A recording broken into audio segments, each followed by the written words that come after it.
G'day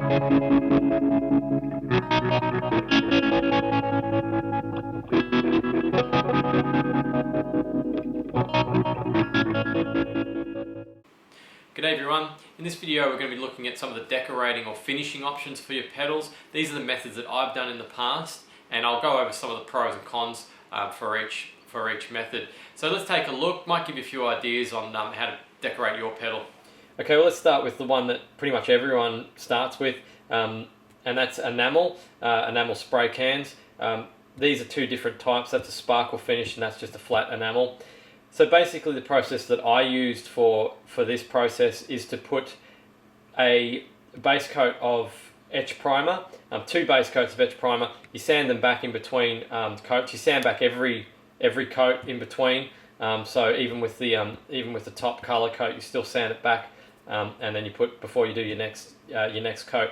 So you've got 2 etch and 3 primer, so you've got 5 layers. So there's a lot of spraying, there's a lot of waiting as well, because you've got to wait for the last layer to finish before you start sanding it back.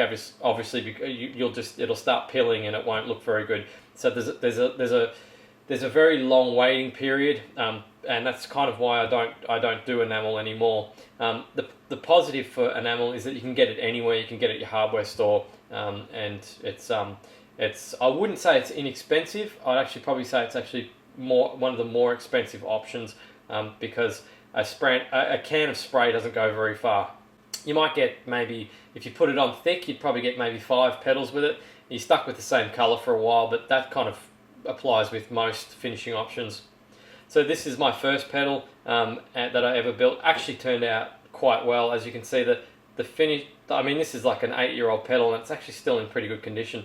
The back's got scratches on it because I didn't put feet on the bottom of the petal, so it ended up getting scratched up. But the top is in good condition, and yeah, like I said, it's probably about 8 years old. This is probably maybe a couple of years after the MPM booster, the Tri-Vibe, and it's still in pretty good condition too. This is a sparkle finish. I think it was called metallic look from memory, and I think it's basically just a clear enamel with a heap of specks of glitter in it. And because when you put the first coat down, you can still see the enclosure underneath, but by the time you've done the third, it's pretty much well covered. So it's like a sort of metallic finish, and it's got a water slide decal, a color water slide decal over the top. And just a word to watch out for when you do these the clear water slide decals, that the colors will blend. So if you've got a yellow box and a blue decal, you'll get green. They combine, so you just need to be careful. I pretty much, after a few color boxes with color decals, and sort of mixed results I was getting with the colors, I pretty much made it a general rule to only put it on white enclosures, just to avoid that. And this is obviously Dynamo label. I started off using Dynamo labels because they're quick, but I ended up replacing a lot of the Dynamo labels with water slide decals. Took the circuit out and then redid the finish, which was a bit of a pain. I left this one with the Dynamo labels on it because I wanted it to be original, because it was my first petal. It's even got the original knob on there. I just wanted to keep it exactly how it was. This is another enamel finish. What I've done here is you can actually see that's the bare enclosure in the center of that sand mark that I've worn out there.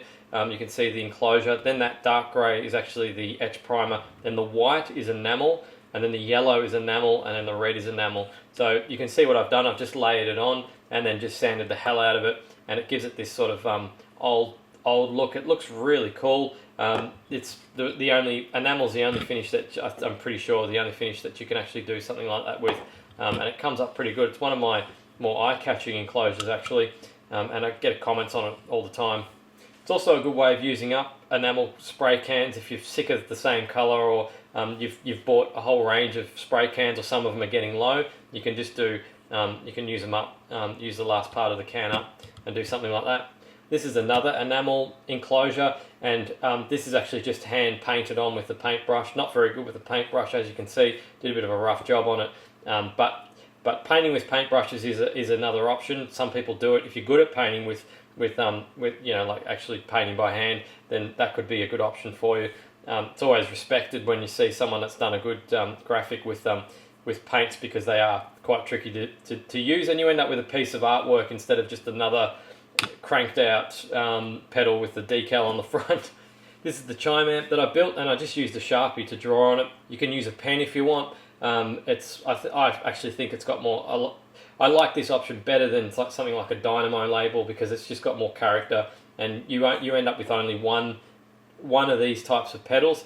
Those chip marks are actually the powder coating. I didn't cure the powder coating properly, so even powder coating can have durability problems too if you don't do the right method for curing it. But we'll look at that later when we look at powder coating. Here's another one, which is actually a polished enclosure. So you sand the hell out of the enclosure, and it gives this polished look. A lot of hard work to do that. A lot of elbow grease. It can take sort of half an hour of just sanding vigorously just to get it back. In fact, it probably took a bit longer than that, to be honest. And if you don't clear coat the top of it, you end up with these fingerprints. This was really shiny. It looked like a bar of silver pretty much when I first did it, but it started to get a bit of a dull look, dust and things like that, and contaminants. So if you don't clear coat over the top of it, you're going to be continually wiping it as well. It's a bit of a fingerprint magnet, as most stainless sort of steel appliances you have around your house sort of get. It's kind of a bit like that. And while we're on this one, we can look at another finishing option for the labels. These are actually sticker labels. I've got these on my web store. If you're interested in something like this, it's a very easy way of labeling a pedal. You often can't fit every single word in. You just have to do like that V for volume, G for gain. It's pretty straightforward to work out what it is from the letters. But it's very easy, and they're pretty durable. I mean, this pedal's probably looking at least 5 or 6 years old now. The letters are still on there. They haven't moved. You know, that once you stick them down, they stay down. So they're pretty good durability wise as far as that goes. Or you could clear coat over the top and then they're not going to go anywhere because they've got a layer of clear coat over the top of them. So this is the sticker labels. You get a lot on one sheet, as you can see. I'll leave and they come in black and silver. I'll leave a link to the web store page if you're interested in buying those on the video. Here's another example of those sticker labels. You can fit a full word down here, as you can see. You can actually go downwards as well. I've done that before, like vol and depth and things like, and rate and frequency like that. So you can still fit them in, and then obviously you have to move that out of the way. But yeah, they work okay, and like I said, I find them relatively durable, even though they are just stickers. And I think they look pretty good too. They've got sort of a 3D effect. But we're actually looking at this one now because we're going to move on to powder coating. So the bottom layer of this one is black, and then all those little silver little spots are actually a holographic flake. I don't know if you're going to be able to see it under this lighting, but once they sparkle, you get them under the right lighting, it's really quite dazzling how it looks. You probably see it a little bit in the video, but that's a powder coating option. So the bottom was powder coated black, and then the top was powder coated clear with the holographic flake in it. It gives you that sort of effect. So with powder coating, you can get some really funky looking effects with what's out there. It's basically sort of like a plastic. When it cures, it goes on as a powder, as the name suggests. You put it in the oven, the powder melts and sort of covers it in this sort of plastic look.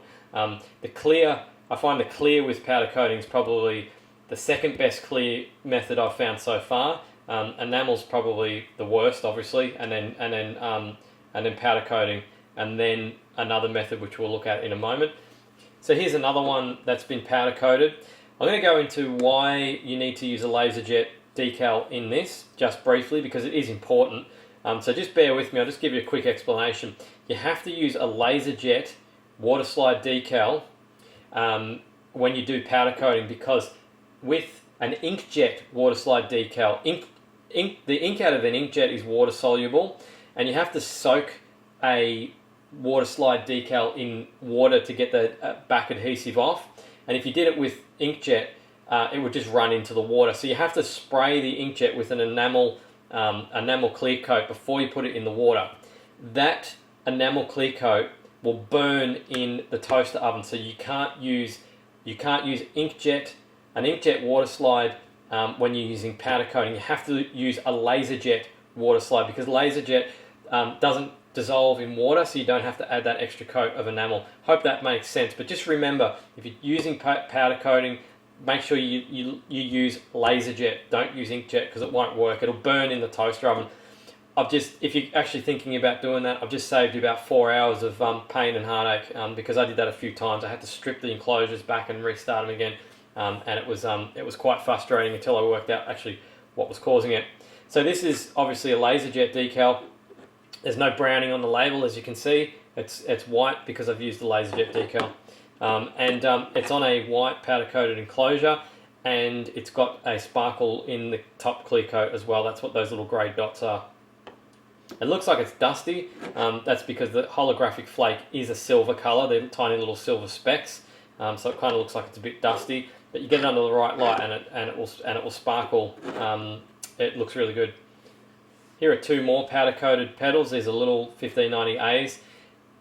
The one on the left is Granny Smith, and the Granny Smith. The way that the Granny Smith powder coat works is you have to put down the green layer first. And it looks really dull. You get it out of the toaster oven, and you'll sort of think to yourself that it doesn't look very good because it doesn't. It doesn't sparkle until you put the clear coat on top, and then the colours really come out. I think I've actually added some of that holographic flake. I kind of went to town with it when I first got it in that as well, but it gives you a sparkly look even without the holographic flake. And this is just a translucent blue on top of the bare enclosure. Actually see some of the imperfections on the enclosure there across the top. I don't particularly mind that look. I think it gives it a bit of character, and it's probably the fastest method I've found so far. So the big advantage with powder coating is that when you're powder coating in batches, it's quick. I think I did recently. I did about 8 enclosures in about an hour and a half. Which you might still think, gee, that's not exactly quick. But when you enamel spray paint compared to enamel spray cans, it's much faster. And it goes rock hard when it comes out of the toaster oven. You leave it for 10 minutes and then it's rock hard. You can assemble the circuit, the pedal, 10 minutes after you've actually powder coated it, which is a massive bonus as far as I'm concerned, because I tend to be impatient with this stuff. And with enamel, I was finding I was putting tightening the nuts down when the enamel was still wet and they'd stick, and it was a bit of a disaster. So this suits me better, but there's a setup cost with powder coating, and you can still have durability problems if you don't heat it for long enough at the right temperature, which is what happened with this. It's very brittle. I could just scratch it off with my finger. So you still have those durability options, but that goes with every type of finishing option, though, I think. And I had some problems on the side. It didn't stick properly, and I thought, well, instead of starting all over again, I'll just sand it off. So the sides are silver and the top's purple. I reckon it looks pretty cool. And I've just got some of those labels on the side, down the side here, and on the front. CBFX was a name that I used to use a long time ago. I don't really use it anymore. And there's a water slide decal across the top as well, which would be a laser jet decal for the reasons I explained before. I think it's got a pretty cool effect, that, with the silver on the side. Something to consider if you're doing powder coating or even enamel. You can just sand off the sides if they stuff up. I actually have to sand down the sides because I've actually got a plexiglass light plate on the bottom, so I had to do it anyway. So yeah, I did that. I took off the sides anyway because it didn't look too good. This is one I spray with a compressor, like a spray gun that you'd use on a car. It's actually an acrylic spray can. You can see that it actually just tore off there. It wasn't the most durable thing in the world, and it's not. And until you put that clear coat on, it's very susceptible to just chipping off very easily. It's not one I'd recommend, really. This is my latest build. I've used Posca pens to draw those labels on. It's very easy. I just practiced on a bit of paper. You know, came up with an interesting font. Just practiced a few times on a bit of paper. Now I just wrote it on.